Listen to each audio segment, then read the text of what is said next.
Assalamualaikum warahmatullahi wabarakatuh. Selamat siang Pak Saiful, selamat siang teman-teman. Perkenalkan, nama saya Marsyun Sabrina dari kelas 8B. Pada kesempatan kali ini, saya akan mempresentasikan tugas SKI tentang kemajuan peradaban dan kebudayaan Islam pada masa Daulah Abbasiyah. Seperti yang kita ketahui, Daulah Abbasiyah telah berkuasa selama 5,5 abad, yaitu pada 750 sampai 1258 Masehi. Dalam masa kekuasaannya, ada 37 khalifah yang memimpin. Mereka telah mengukir banyak prestasi di berbagai bidang, seperti administrasi, ilmu pengetahuan, ekonomi, politik, militer, arsitektur, dan lain-lain. Kali ini saya akan membahas lebih lanjut tentang kemajuan peradaban dan kebudayaan Islam pada masa Daulah Abbasiyah dalam bidang politik, militer, dan ekonomi. 1. Politik.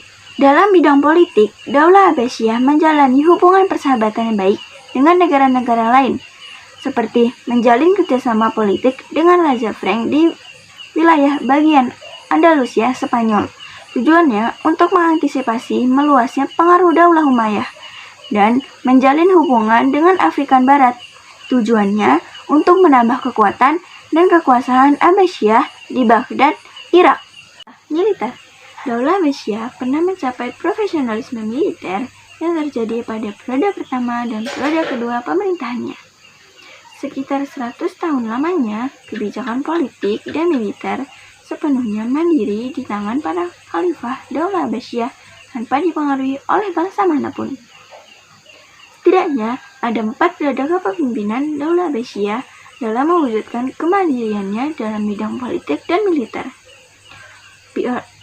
Periode pertama yaitu pada 750 sampai 847 Masehi. Kebijakan militer yang diambil pada periode ini merupakan usaha para khalifah dalam memberikan landasan pemerintahan yang tangguh dan militer yang kuat. Periode kedua pada 847 sampai 946 Masehi. Periode ini, kebijakan politik dan militer Daulah Abbasiyah banyak dipengaruhi oleh orang-orang Turki. Hal ini mengakibatkan banyak orang Turki yang menduduki posisi penting dalam jabatan militer Daulah Abbasiyah. Periode ketiga pada 946 sampai 1094 Masehi. Muncullah kekuatan politik dari Bani Buwayhi yang beraliran Syiah. Mereka dapat mengontrol pemerintahan Daulah Abbasiyah, bahkan mampu menekan kekhalifahan saat itu, yaitu Khalifah Al-Mustaqfi, agar menjadikan Ahmad Buwayhi sebagai Amirul Umarah atau Panglima Tentara. Sejak saat itu, Khalifah Daulah Abbasiyah tidak lagi memiliki kekuasaan yang penuh, karena roda pemerintahan Daulah Abbasiyah telah dipengaruhi oleh dominasi Bani Buwayhi. Periode keempat pada 1094 sampai 1258 Masehi. Pemerintahan Daulah Abbasiyah di bawah kendali orang-orang Seljuk dari Turki. Bani Buwayhi yang berkuasa lama dalam pemerintahan Daulah Abbasiyah. Selama periode inilah Bani Seljuk berhasil mengambil alih kekuasaan dan jalannya roda pemerintahan dari khalifah. Roda pemerintahan Daulah Abbasiyah tidak lagi berada di tangan khalifah yang sah. Para khalifah hanya diperkenankan untuk mengurusi persoalan agama. 3. Bidang ekonomi. Peningkatan taraf hidup masyarakat dalam bidang ekonomi masa Daulah Abbasiyah sebenarnya telah dimulai saat Khalifah Abu Ja'far Al-Mansur berkuasa. Ia merupakan tokoh utama dari peletak dasar ekonomi Daulah Abbasiyah. Sikap tegas, adil, dan bijaksana membawa Daulah Abbasiyah maju dalam berbagai bidang. Kemajuan sektor ekonomi Daulah Abbasiyah pada masa ini disebabkan oleh usaha-usaha para khalifah yang mendorong kemajuan dalam sektor perdagangan, perindustrian, dan pertanian. Sektor perdagangan.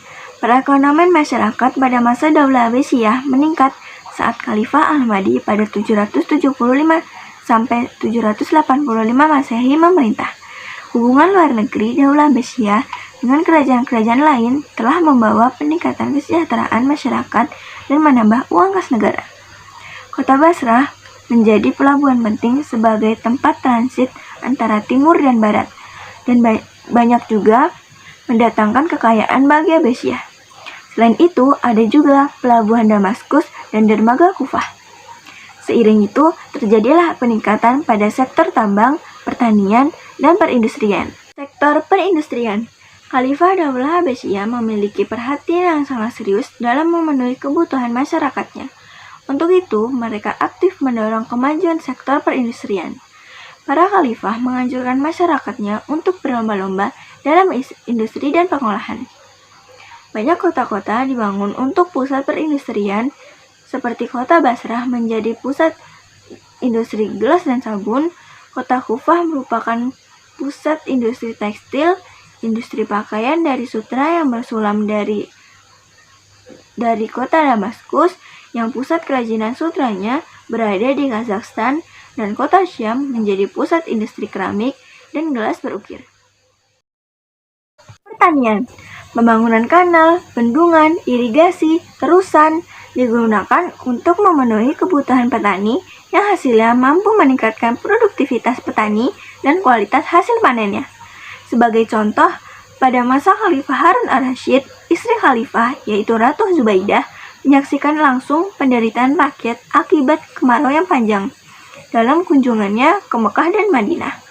Atas usulan permaisuri, Khalifah membangun sebuah bendungan dan terusan yang dapat mengalirkan air ke ladang-ladang untuk memenuhi kebutuhan para petani, sehingga kehidupan para petani di dua kota suci itu sejahtera.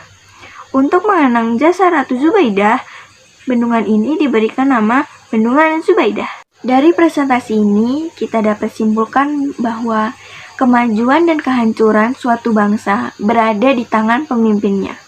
Oleh karena itu, kita sebagai pemuda-pemudi Islam, marilah kita habiskan waktu untuk menuntut ilmu sebagai bekal memimpin negeri ini.